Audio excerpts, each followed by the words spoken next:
Hey guys, happy Friday. I'm really excited to pop in and tell you about this awesome conversation I just had. So, I just got off of a Zoom call with my friend Laura Bryden, Dr. Laura Bryden, who is in Christchurch, New Zealand. So, first of all, it was really fun to talk to her because Christchurch is one of my favorite places on the planet. And I'm really excited because we were totally geeking out over our shared love for how to help girls and women with period problems. And so she's a naturopathic doctor. I'm a women's and girls health coach. And we both have this love for this. So I'm going to be interviewing Laura next week on Wednesday, July 15th. No, it's not July. Oh boy, August 15th. Gotta get straight with the date here. I'm going to be interviewing her on Wednesday, August 15th at 6 p.m. Eastern Time. There's a link in the caption of this if you guys want to sign up for it. And we're going to be talking about all sorts of things. So we were on the call today. We're planning out what we're going to talk about. So I wanted to give you guys a sneak peek on some of the things we're going to talk about, and so you can kind of know what we're talking about and learn a couple of things today, because I learned a ton from her today. I teach this, I do this for a living, and I love interviewing people because there's always something more for me to learn. So we're going to be talking about athletes who have period problems. So I was a female athlete, as most of you guys know. Some of you guys were my teammates. Some of you guys were my coaches. Some of you guys were affiliated with me in some way.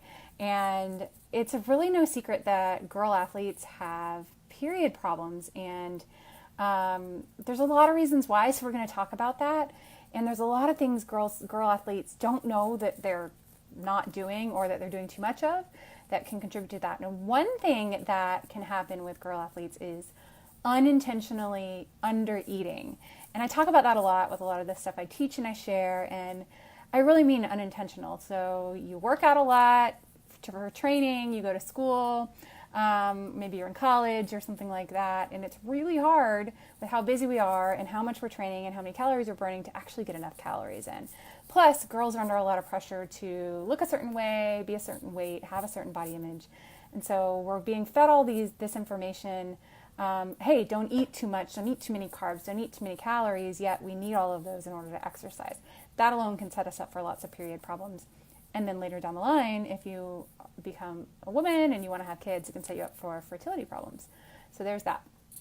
We're going to talk a little bit about debunking myths and misconceptions behind diagnosing period problems in teenage girls. So a lot of girls get diagnosed with something called PCOS, polycystic ovarian syndrome. And that might be what they have, but a lot of times that's kind of a diagnosis they're given, and it's not what they actually have. It could be that they're not eating enough and that their periods are all over the map. They're not getting their periods, they're not coming very frequently, they're having pain with it or something like that, or they're having ovarian cysts, and that can be a problem. So we're going to talk about that a little bit.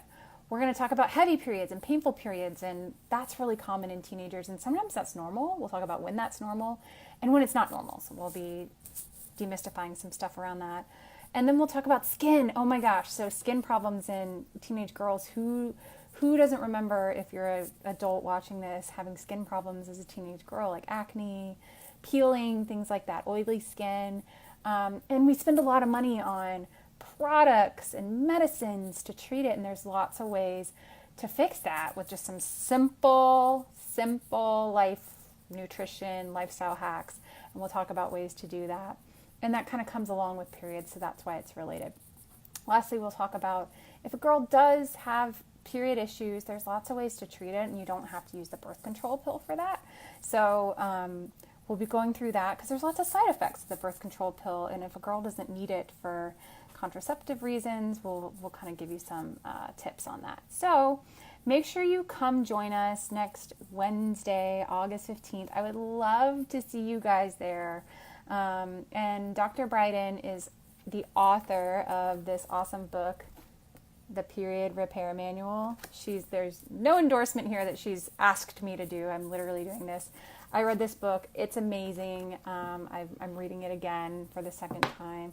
And she's actually going to be giving away 2 free copies during the webinar for people who come and show up live. So I'd love to share this book with you guys, and this is a great time to come and get one for free. If you have questions about periods, teenage girls, teenage athletes, anything like that, the health of teenage girls and teenage athletes, send me a private message or you can leave something in the comments below. All right, thank you guys for watching. Have a great weekend. Bye.